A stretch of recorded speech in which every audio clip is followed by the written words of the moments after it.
मुंडा कोरवा माझी गदबा वीर होर खरिया गोंड कोया राव दुरला बिंझवार भुंजिया मैना भैना बैगा हलबी धनवार मुरिया माड़िया सांवरा कंवर कमार भतरा खैरवार नगेसिया बूढ़ा देव के मैं पुजारी तीर कमानो धनुर्धारी बिरसा मुंडा वीर नारायण के वंश डारी हो रे मैं हाँ आदिवासी हो रे मैं हाँ आदिवासी हो।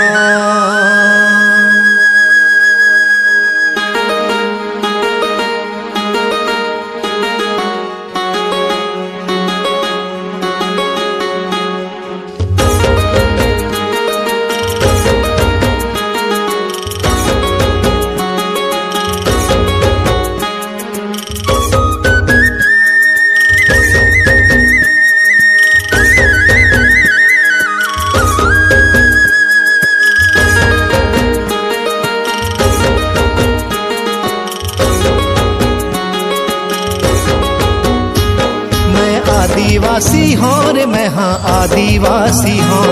मैं आदिवासी हो रे मैं हाँ आदिवासी हो मैं जंगलिया छत्तीसगढ़िया मूल निवासी हो मैं जंगलिया छत्तीसगढ़िया मूल निवासी हो रे मैं हाँ आदिवासी हो रे मैं हाँ आदिवासी हो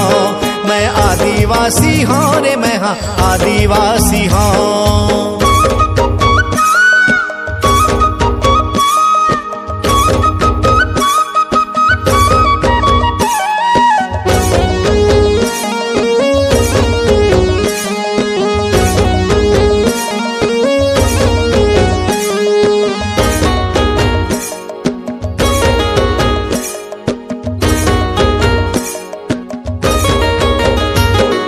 जंगल के सेवा मोर धर्म है खेती किसानी मोर कर्म है जंगल के सेवा मोर धर्म है खेती किसानी मोर कर्म है मेहनत के करैया मैं हाँ सोना के उपजैया मैं हाँ मेहनत के करैया मैं हाँ सोना के उपजैया मैं हाँ झरना पर्वत रुखराई के मैं अधिकारी हो रे मैं हाँ आदिवासी हो रे मैं हाँ आदिवासी हो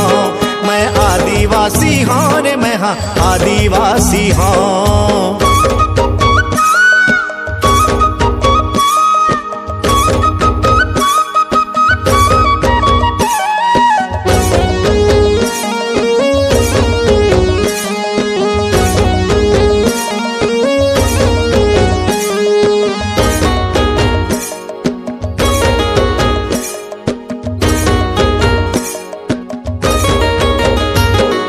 शिक्षित मोर समाज होवत है आदिवासी के जोर चलत है शिक्षित मोर समाज होवत है आदिवासी के जोर चलत है देश दुनिया में नाम करैया छत्तीसगढ़ के मान बढ़ैया देश दुनिया में नाम करैया छत्तीसगढ़ के शान बढ़ैया खेल कूद और राजनीति में भागीदारी हो रे मैं हाँ आदिवासी हो रे मैं हाँ आदिवासी हो